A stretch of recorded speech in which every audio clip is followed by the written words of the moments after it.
Muhammad Iqbal menyaksikan umat Islam tertinggal secara ilmu, politik, dan peradaban, sementara Barat justru maju dan dalam sains dan teknologi. Yang kedua, kolonialisme di Barat.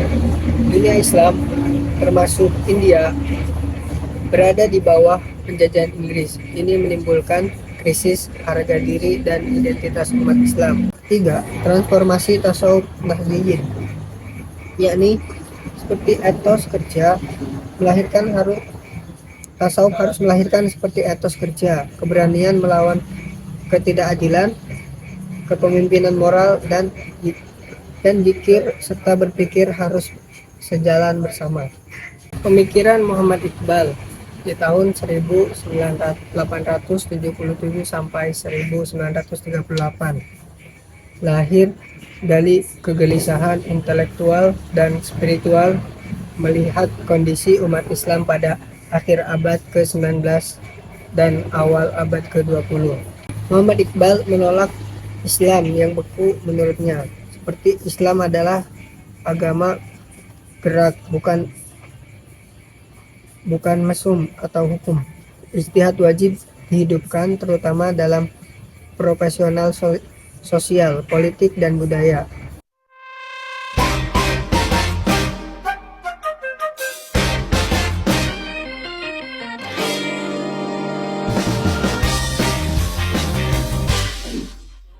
Di sini sudah saya jelaskan tentang satu tokoh, Muhammad Iqbal, tentang latar belakang dan poin-poin penting dalam sejarah agama Indonesia, Assalamualaikum warahmatullahi wabarakatuh. Alhamdulillahirabbil alamin. Wassalatu wassalamu ala asyrafil anbiya'i wal mursalin Sayyidina wa maulana Muhammad sallallahu alaihi wasallam. Pada kesempatan kali ini, di sini saya akan menjelaskan tentang mata kuliah PMDI, yakni Pemikiran Modern dalam Islam. Di sini saya mengambil tokoh Muhammad Iqbal. Jadi pada kesempatan kali ini saya akan sedikit menjelaskan tentang tokoh Muhammad Iqbal. Pertama, pemikiran Muhammad Iqbal di tahun 1877 sampai 1938, lahir dari kegelisahan intelektual dan spiritual melihat kondisi umat Islam pada akhir abad ke-19 dan awal abad ke-20. Sini ada beberapa faktor utama. Yang pertama, kemunduran dunia Islam. Yang kedua, kolonialisme Barat. Ketiga, pembekuan pemikiran keagamaan. Dan yang keempat, pertemuan dengan filsafat Barat. Jadi, yang pertama, Muhammad Iqbal menyaksikan umat Islam tertinggal secara ilmu, politik, dan peradaban, sementara Barat justru maju dan dalam sains dan teknologi. Yang kedua, kolonialisme di Barat. Dunia Islam, termasuk India, berada di bawah penjajahan Inggris. Ini menimbulkan krisis harga diri dan identitas umat Islam. Yang ketiga, pembekuan pemikiran keagamaan.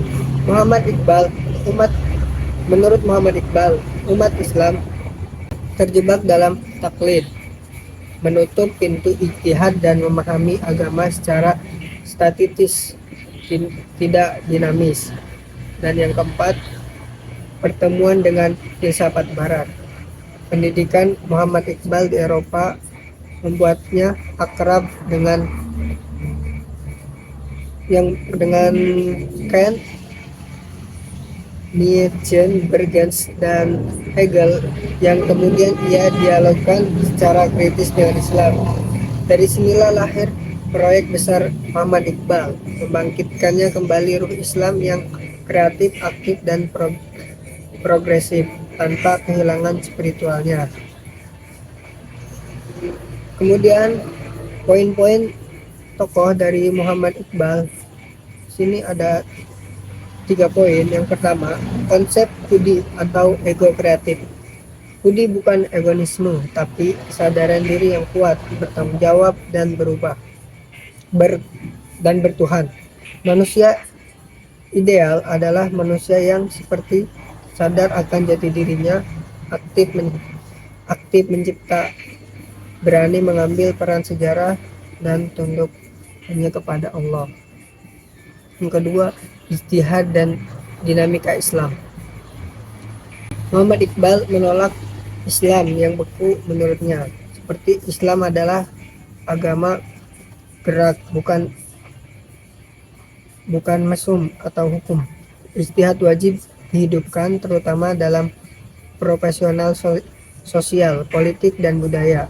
Hukum Islam harus dipahami sesuai konteks zaman tanpa mengorbankan prinsip. Sedangkan yang ketiga, kritik terhadap tasawuf pasif. Muhammad Iqbal tidak menolak tasawuf, tapi mengkritik tasawuf yang menjauh dari realitas sosial. Ia menentang uzlah berlebihan, fatalisme, sikap yang penting selamat akhirat.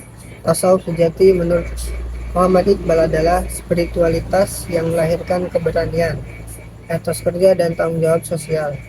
Yang terakhir, analisis kondisi sosial Muslim Indonesia dengan kacamata menurut Muhammad Iqbal. Sebagai Muhammad Iqbal, di sini religius secara ritual tetapi lemah dalam etos ilmu, produktivitas, keberanian berpikir kritis. Agama sering menjadi simbol bukan kekuatan pembebas. Banyak umat Islam merasa cukup salah tanpa kontribusi nyata bagi peradaban. Yang kedua, Nahdiyin secara khusus. Terhadap Nahdiyin, penilaian saya bersifat apresiatif, tapi kritis. Pertama, kekuatan tradisi keilmuan atau pesantren. Dalam pesantren seperti kitab kuning, spirit tasawuf dan akhlak, moderasi dan kedekatan dengan umat. Kelemahannya, terlalu nyaman dan tradisi, kurang berani melakukan terobosan pemikiran seperti ijtihad, sering kalah oleh kata sudah dari dulu begitu. Nah, yang keempat, solusi atas permasalahan menurut Muhammad Iqbal. Pertama, membangkitkan kudi Muslim Indonesia, yakni seperti pendidikan harus membutuhkan kepercayaan diri, keberanian berpikir, dan tanggung jawab sosial.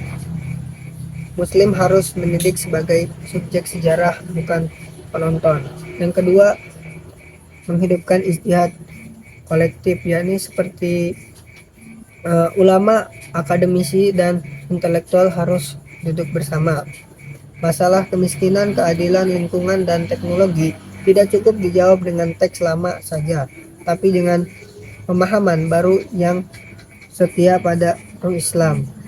Dan yang ketiga, transformasi tasawuf Nahdiyin, yakni seperti etos kerja, tasawuf harus melahirkan seperti etos kerja, keberanian melawan ketidakadilan, kepemimpinan moral, dan zikir serta berpikir harus sejalan bersama. Dan yang terakhir, yakni Islam sebagai kekuatan peradaban. Seperti Islam di Indonesia tidak boleh puas menjadi agama yang damai, tapi harus menjadi agama yang membangun, memimpin, dan memberi arah zaman. Di sini sudah saya jelaskan